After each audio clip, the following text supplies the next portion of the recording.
bienvenidos a este segundo día de la Semana del Conocimiento, edición 2020, donde en la tercera conferencia de la semana tenemos a Patricio Mendizábal.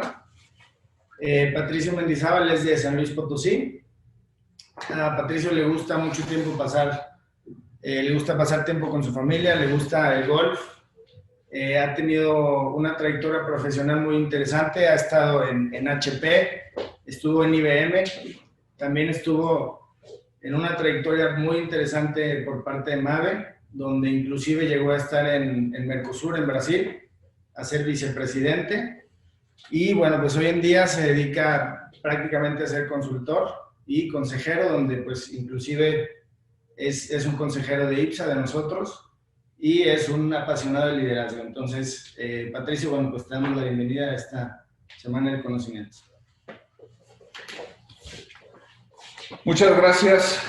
Espero que todos estén bien el día de hoy, que sus familias estén bien cuidadas y sin problemas de coronavirus. Quiero agradecer a IPSA por la invitación que me hace. Hoy, quiero platicarles un poco del tema del liderazgo, que como bien dice Daniel, me apasiona.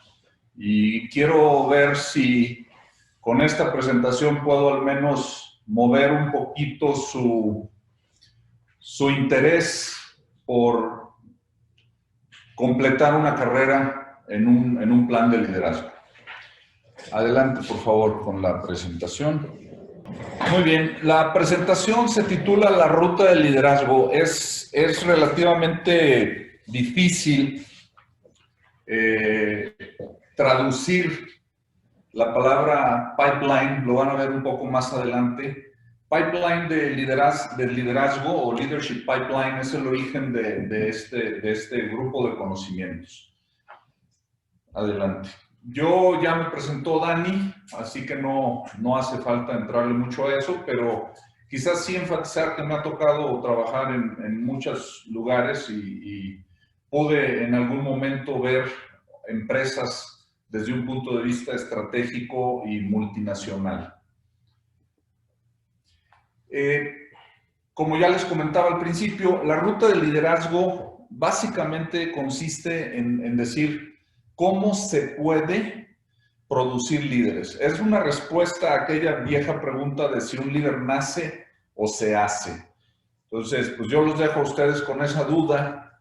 Hay niños que son líderes, hay gerentes que son líderes. ¿Se hicieron líderes o ya venían líderes? Es una buena pregunta. Esta presentación, como les dije, se basa en información vertida en un libro que se llama The Leadership Pipeline, que se puede interpretar como una línea de producción de líderes. Ese libro, esta edición que estoy poniendo aquí es de 1999. Ha habido muchos temas más modernos y cambios, pero ninguno de ellos ha venido a destruir los conceptos que se manejaron en este libro. Y básicamente los conceptos son: ¿deben las empresas desarrollar o contratar líderes comprobados? Entonces, asumiendo que un líder es algo que existe en el mercado, yo como empresa voy a un mercado de líderes, contrato a uno y me lo traigo, o pongo una escuela de líderes en mi empresa. ¿Cómo se puede predecir la efectividad de un líder en una nueva posición? Esto es, regresando al ejemplo del mercado, yo voy a un mercado y contrato a un líder que es muy bueno para motivar a las personas. ¿Cómo estoy seguro de que traerlo a mi empresa me va a generar la misma efectividad con la que ese líder se vendió? Esa es otra de las preguntas que hay que responder. ¿Cuáles son los factores más importantes para que un líder en un entorno diferente pueda ser exitoso? ¿De qué depende que un líder sea exitoso? ¿Y cómo se deben evaluar y administrar los líderes en las empresas? Esto es, muchas empresas en el pasado, cuando una persona tenía una posición jerárquica, no era importante si la persona tenía un perfil de líder. Más importante era saber que era el jefe. Ahora es muy importante que las posiciones de liderazgo en las empresas sean, las tengan líderes en lugar de solamente jefes, que eso es parte de lo que vamos a platicar. ¿Y qué tan importante es para una empresa tener líderes adecuados? O sea, regresando al ejemplo del mercado, yo me contrato a un líder que es motivador de personas, pero mi empresa no necesita tanto un motivador. ¿Qué tan importante es para la empresa que el líder tenga el perfil que la empresa necesita? Aquí quiero hacer un pequeño paréntesis y hablar un poco de un concepto que es importante para hablar de liderazgo, y esto es el poder de las palabras. Yo tengo por ahí algún sesgo profesional de que es muy importante que las personas entiendan qué quiere decir cada palabra. Les doy algunos ejemplos. Cuando yo era director de una fábrica de estufas en Mave y queríamos pasar de fabricar 6,000 estufas diarias a 7,000 estufas diarias, las personas pensaban que la productividad era 1,000 estufas adicionales. Esto en algunas condiciones puede ser dicho de esa manera, pero la productividad realmente tiene dos elementos: el hacer más, pero con menos recursos o con los mismos recursos. Entonces, no es una productividad de producción, es una productividad de eficiencia o eficacia. Esta es una de las palabras. Voy a poner 3 ejemplos nada más, pero es importante que les diga que para la siguiente parte de la presentación, el tema del poder de las palabras es interesante, es importante. Si ustedes tienen alguna palabra que sea de uso reservado, que ustedes la entiendan de una manera y no le den sentido a lo que estoy presentando, les pido por favor que hagan una pregunta para tratar de que todos quedemos en el mismo nivel de lo que esa pregunta quiere decir. Conocimiento, capacidad y habilidad. Entiendo que ayer tuvieron en la tarde una conferencia muy interesante en cuestión de competencias. Competencias son habilidades, es capacidad de hacer algo. Sin embargo, hay personas que solo por saber piensan que ya pueden hacer, cuando en realidad el saber es una parte, el poder hacerlo es otra, el hacerlo es una habilidad y el querer hacerlo es algo que a veces se nos olvida. Y la diferencia entre un jefe y un líder, que era algo que yo ya había comentado, no es lo mismo ser un jefe de una cuadrilla que ser un líder de un grupo de personas. Podemos hablar horas con respecto a estos conceptos, pero los uso estos 3 ejemplos nada más para decirles, para motivarlos a ustedes a que si tienen alguna palabra interesante y que no entiendan, por favor, que la puedan platicar. El libro del Leadership Pipeline se basa en la información que recabó una persona en los 70, que se llamaba Walter Mahler, que fue contratado por General Electric para descubrir por qué la mitad de las promociones fracasaban. Esto es, General Electric en un periodo de 6 años promovió a 174 personas a posiciones de liderazgo, a posiciones gerenciales superiores. La mitad de ellos, más de 90 personas, después de un año no dieron el peso para quedarse como líderes en la posición a la que habían sido promovidos. Esto genera una condición muy interesante. Primero, ¿por qué se promueve a alguien? Segundo, si lo promoviste porque era bueno o pensaste que era adecuado, ¿por qué falló? Walter Mahler hizo el mismo estudio en Citibank y encontró los mismos resultados, y eso le permitió decir que su conocimiento adquirido era universal. Aquí quisiera yo mencionar rápidamente un tema que en los 60 se hizo famoso por ciertas personas se pusieron a estudiar la administración de las empresas en los 60s. Entre ellas, una persona que desarrolló un concepto que se llama el principio de Peter. Guárdenme esa idea porque se las voy a platicar un poquito después.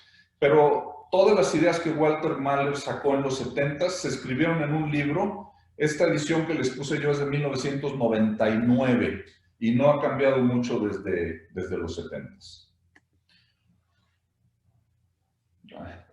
Adelante. Se tardó. Adelante. Las ideas que se presentan en este concepto es, y creo que esto es bueno para todos los que trabajamos en una empresa, se sugiere que el 80% de los empleados sean promovidos o que el 80% de los líderes necesarios salgan de la misma empresa y solamente un 20% de fuera. Sin embargo, hay ciertas condiciones. Las condiciones son que se debe de estructurar primero un sistema de crear líderes para poderlos cosechar. Entonces, cuando una empresa no tiene ese sistema de educar a los líderes, de hacer líderes, no se puede dar el lujo de promover al 80% de sus necesidades gerenciales de entre los propios empleados. También, lento. Ahí está. Una condición también es que todos los puestos deben de estar perfectamente definidos y analizados en función a sus requerimientos. Y aquí viene el tema de las palabras, de eficiencia, eficacia y productividad, entre otros. Y todos los candidatos deben ser evaluados antes para ver si su perfil es compatible con la necesidad del puesto. Y la empresa debe modificar sus políticas para poder corregir o mejorar las elecciones sin conflicto ético y legal. Esto es una de las restricciones que tenemos en México. Aquí, si quieren, sí me extiendo un poquito y comento del principio de Peter. Normalmente una persona es promovida cuando realiza un buen trabajo en su posición actual. Y entonces tenemos, por ejemplo, que un buen contador es promovido a gerente de contabilidad. Y si hace un muy buen trabajo en gerencia de contabilidad, después es promovido a una posición superior. Y eso pasa también en operación o pasa en compras. Entonces, las personas que hacen buen trabajo son las personas que son promovidas. Sin embargo, llega un momento en que la persona ya no hace el suficientemente buen trabajo para seguir creciendo en la empresa. ¿Qué hacen las empresas en esa condición? En México, nuestra cultura es que cuando una persona fue buena en una posición y lo promoviste, fue buena en su segunda posición y lo promoviste, y después ya no es buena en la tercera posición, lo dejamos en esa posición. Y eso es lo que pasa en casi todo el mundo. El principio de Peter indica que una empresa que tiene a muchas personas en posiciones gerenciales durante mucho tiempo, casi todas las personas en esas posiciones son incompetentes para realizar su trabajo de la mejor manera posible. No quiero hablar de nadie en particular, pero es un momento para autoevaluarnos y ver por qué no podemos seguir creciendo dentro de una empresa. Aquí también quizás me debo referir a un tema que es una limitante del modelo de liderazgo, y es que esto debe de aplicar a empresas grandes, donde siempre haya un camino para crecer. En empresas más pequeñas, las limitantes de crecimiento pueden ser diferentes a la efectividad.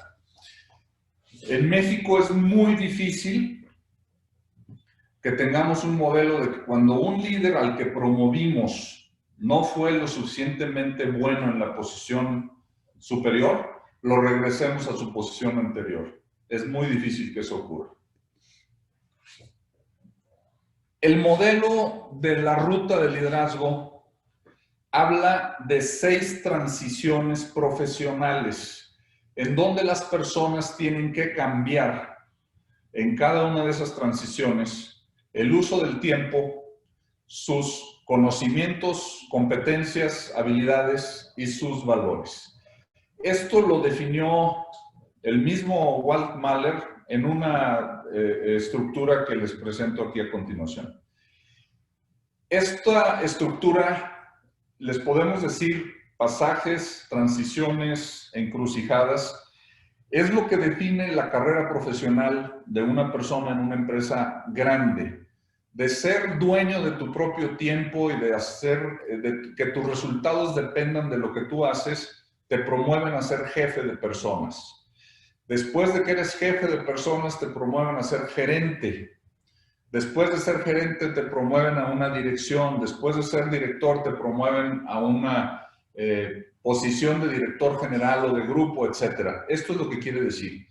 Pero yo me gusta comentar que para que cada una de esas transiciones sea efectiva o que funcione, y esto fue lo que encontró Mahler, se necesita que en cada una de las posiciones la persona que lo ocupa tenga las habilidades, el uso del tiempo y los valores necesarios.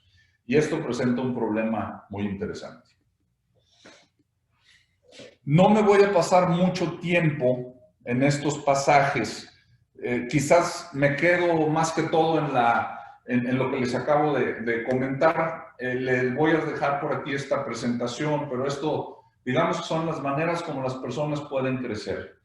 Son 6 pasajes y aquí Walter Mahler definió lo que era necesario tener para cada uno de esos pasajes. El último ya no lo definí, porque lo quiero dejar pendiente para que ustedes me digan qué tiene que hacer el director general. Aquí sí resalté un poquito. La que sigue.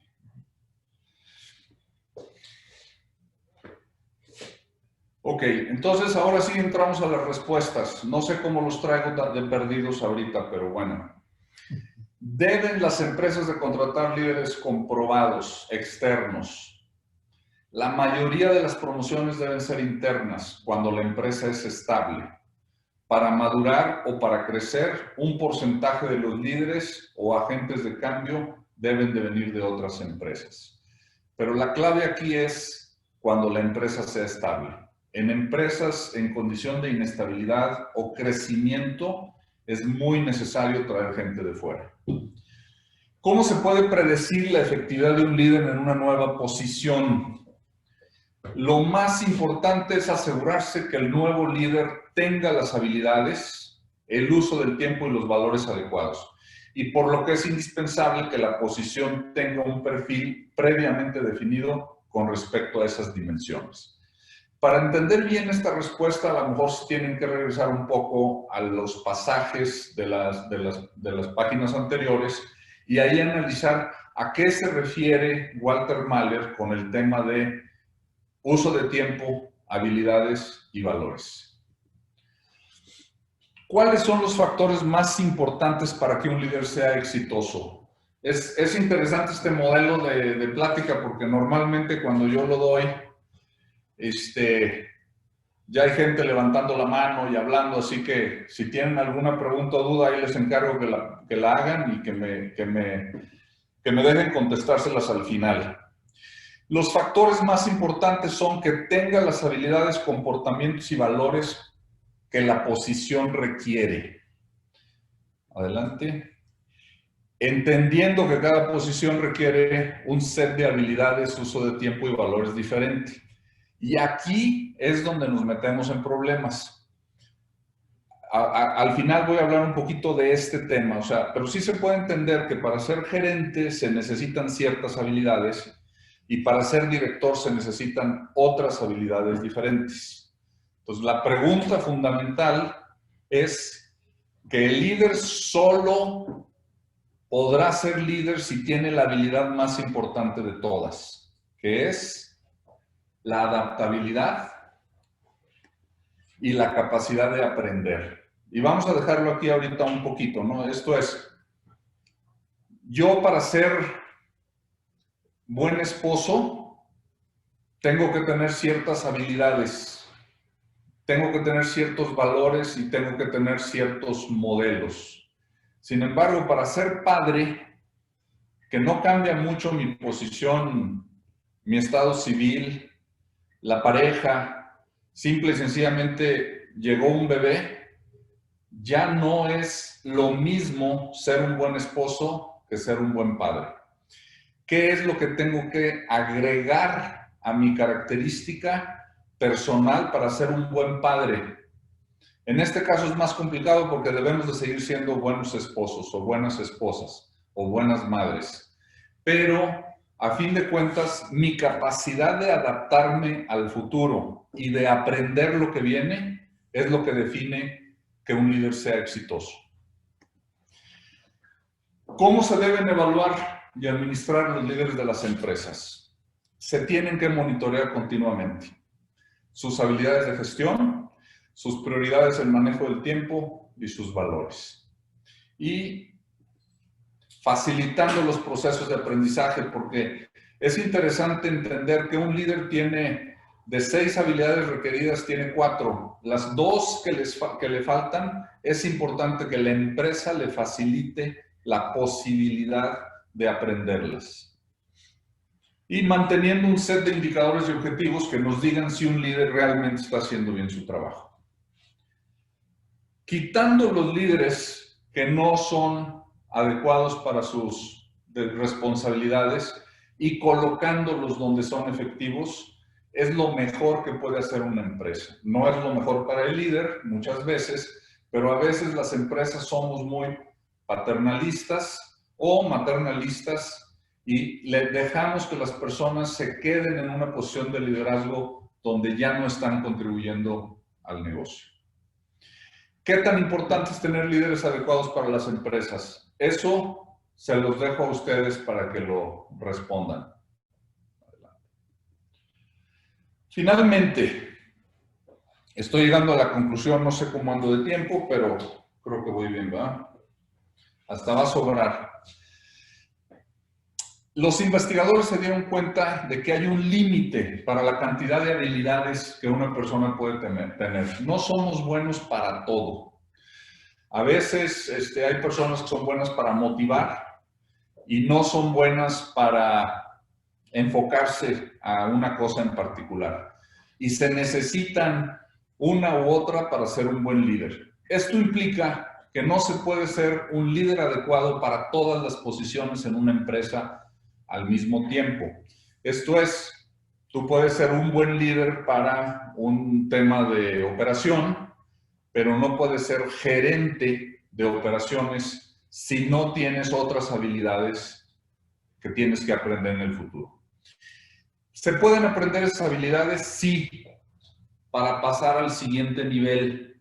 Pero aquí hay un tema que los chavos nos pueden ayudar a entender y es nuestro disco duro tiene capacidad limitada.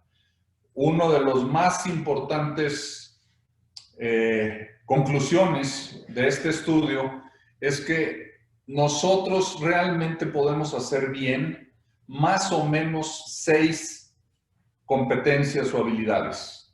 Se pueden definir de muchas maneras, ¿no? Yo soy bueno con los números, yo soy bueno para motivar, yo soy bueno para... Tengo una lista inmensa de cosas para lo que podemos ser buenos, pero es muy difícil que alguien pueda ser bueno para todo. Pensar en corto y largo plazo, ver problemas con objetividad, tener un sentido de la rentabilidad, tener capacidad de análisis, de reflexión, alguien diría de meditación.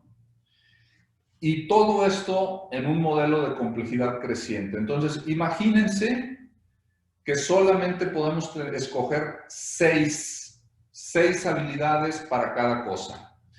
Imagínense que cada una de las posiciones de crecimiento en una empresa necesita de 6 habilidades. Estamos muy justos, yo tengo 6, la posición quiere 6. Si son las 6 que yo tengo, voy a ser el líder perfecto. Pero luego quiero crecer al siguiente nivel. La buena noticia es que ese siguiente nivel también necesita solo de 6 habilidades, que son 3 que yo ya tengo y 3 que no tengo. Pero la buena noticia también es que puedo aprender las nuevas habilidades. ¿Cuál es la mala noticia? Que mi disco duro solamente puede tener 6. Entonces, tengo que hacer algo que es muy difícil, que es borrar espacio en mi memoria para que pueda acceder a 3 habilidades nuevas. Asumiendo que todas las habilidades pueden ser incorporadas, hay un límite máximo. Adelante.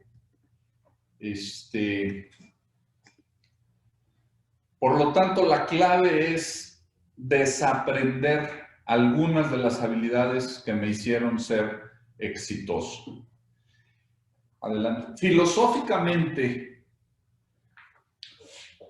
esto es muy difícil de hacer.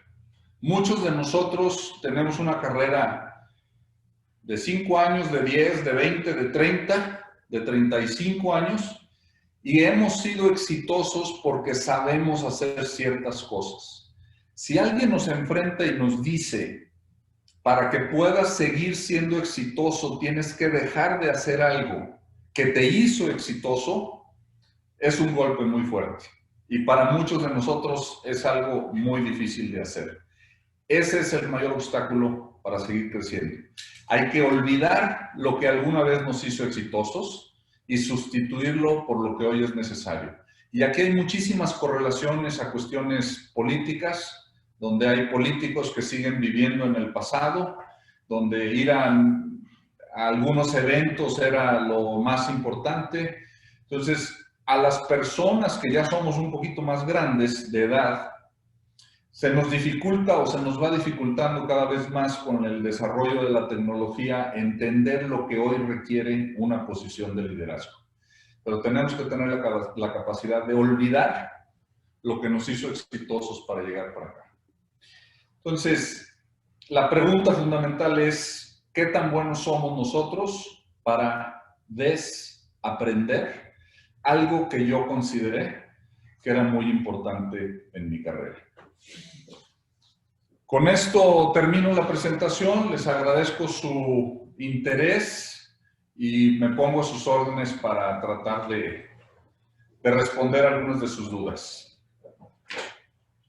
Pregunta, ¿qué hacer cuando en las cabezas tienes líderes que no son líderes? Es decir, ¿cómo gestionas a las personas que ya tienes en puestos gerenciales y directivas que no tienen habilidades para hacerlo? Esa es la pregunta. La realidad fundamental es que hay que darles una opción a esas personas. Primero, la empresa tiene que tener una metodología para tratar con esa situación. Segundo, es muy probable que esa persona que hoy no es líder haya sido un buen líder en otra posición. Evaluar la posibilidad de regresarlo a la posición donde más contribuía. Tercero, probablemente ese lugar donde más puede contribuir puede no ser nuestra propia empresa. Ese es digamos, lo más difícil, y eso es lo que hace que el principio de Peter sea algo tan duro y tan cruel. Si no quitamos a los líderes que ya no son efectivos, para poner líderes que sean efectivos, vamos a acabar teniendo muchas personas en posiciones de liderazgo que no contribuyen. Me hacen otra pregunta que es ¿cómo desaprendemos si hay técnicas? Quizás yo no soy la persona especialista que les pudiera dar esta respuesta, pero todo esto comienza con una parte muy sencilla y es la que te dicen todos los psicólogos, y es estar conscientes de lo que nos impide desaprender. Les voy a hacer un ejemplo. Un buen contador es una persona que tiene mucha habilidad para ver detalles numéricos, ¿ok? Un buen gerente de contabilidad que quiera seguir teniendo la misma habilidad para ver detalles numéricos, nunca le va a acabar el tiempo, nunca le va a alcanzar el tiempo. En ese momento, él tiene que darse cuenta, o ella, que necesita dar un paso hacia una posición de gerenciamiento de mi tiempo, de manera que tengo que delegar en los contadores para que ellos sean los que se fijen en los detalles. Entonces, la respuesta a esa pregunta es, yo no soy la persona más indicada, pero comienza con cada uno de nosotros dándonos cuenta de qué es lo que hacemos que nos está impidiendo ser efectivos. ¿Qué siguientes pasos debería hacer una empresa para tener una cadena de líderes? Empiezo por lo más fácil y es asegurarnos que todas las posiciones claves de la empresa no solo tengan un perfil de objetivos, sino también cómo debe de pensar la persona en cuestiones de uso de tiempo, qué habilidades debe de tener y qué valores debe de tener. Entonces, hay que rehacer todos los cuadros de posiciones de la empresa con esas habilidades, valores y uso del tiempo que debe de tener. Después hay que evaluar a las personas que ya ocupan esa posición o a las que queremos que lo ocupen para ver si son compatibles y a qué nivel. ¿Se vale que se necesiten 6 cosas y que el líder tenga 4? Sí, sí se vale. De hecho, es muy difícil que un líder llene las 6 habilidades requeridas. En este caso, olvidar quiere decir actualizarse, sí. Sin embargo, acuérdense que hay que borrar partes de nuestro disco duro para poder actualizar lo nuevo. Entonces, olvidar sí quiere decir, es parte del proceso de actualizarnos, pero hay que asegurarnos que tenemos la capacidad de borrar un poco del disco duro para que podamos actualizarnos. ¿Quién o quiénes son los responsables de determinar y desarrollar las habilidades de los líderes? Miren, al final, la propia persona es el primer responsable. Sin embargo, tiene que tener recursos a su alrededor que le permitan poder actualizarse, poder desarrollar las nuevas habilidades. Entonces, en una empresa tradicional, el área de recursos humanos tiene que asegurarse de que existan los recursos para que los líderes puedan actualizarse, puedan crecer, puedan aprender cosas nuevas, y ya será cosa de los líderes el olvidar las cosas viejas. Ante la capacidad limitada, ¿cómo desarrollar a esa persona para que sea efectiva? Primero, asegurándonos que se conozcan perfectamente bien cuáles son las habilidades necesarias para el paso siguiente o las habilidades para el paso en la situación en la que se encuentra. Evaluar si hay una compatibilidad, si no hay, trabajar para que se desarrolle la compatibilidad con capacitación, aprendizaje y esfuerzo de parte del líder. Y si no, tomar decisiones muy duras. Yo sí he llegado a conocer personas, recuerdo hace mucho tiempo en IBM, una persona que pidió que lo regresaran a su posición anterior, porque no pudo con la posición nueva. Eso para mí se me hizo un acto de grandeza, de valor, de reconocimiento, pero creo que nuestra cultura es algo muy difícil de entender. Las empresas a veces tienen que dejar de ser tan sentimentales y para el éxito quizás tomar algunas decisiones fuertes.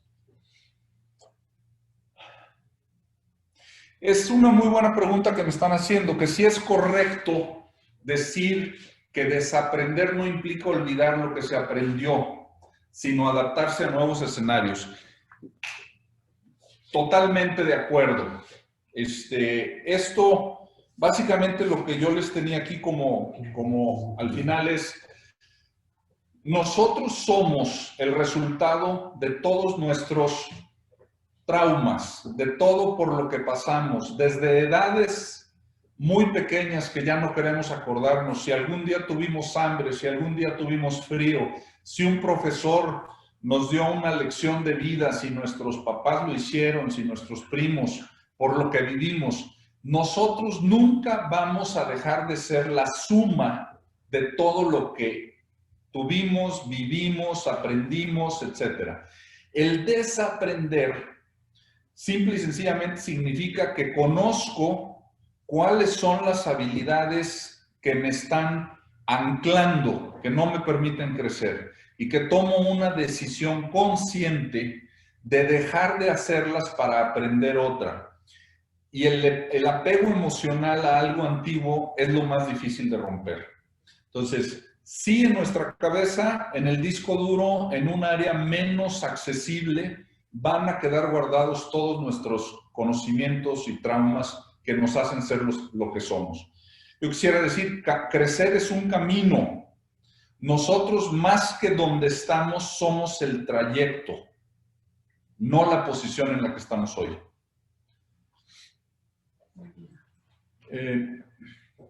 Me preguntan que para olvidar es muy importante tener un buen proceso de enseñar. A esto me refería yo cuando digo que la empresa es responsable de facilitar los recursos para que el aprendizaje se dé, para que haya un buen proceso de enseñar. Aquí hago también un pequeño paréntesis. Impartir conocimiento es fácil. Hay enciclopedias, libros, Google, que tienen una cantidad de conocimiento inmensa. Pero como yo les decía en la página de palabras, el conocimiento implica un primer paso en un proceso que es la utilización de ese conocimiento. Y utilizar el conocimiento puede estar basado en poder hacerlo, que me da autoridad para aplicar un conocimiento, o inclusive el querer hacerlo. Nosotros como directores en MAVE teníamos una frase que decía, cuando alguien no hace lo que se le pide que haga, es por una de tres razones. O porque no sabe hacerla y la responsabilidad es de la empresa, o porque no puede hacerla, que no tiene el poder y la responsabilidad es de la empresa, o porque no quiere hacerlo. Y cuando alguien no quiere hacerlo, ya no es responsabilidad de la empresa.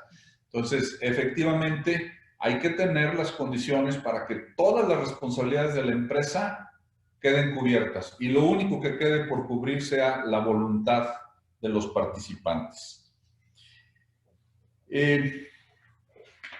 Nos podríamos pasar.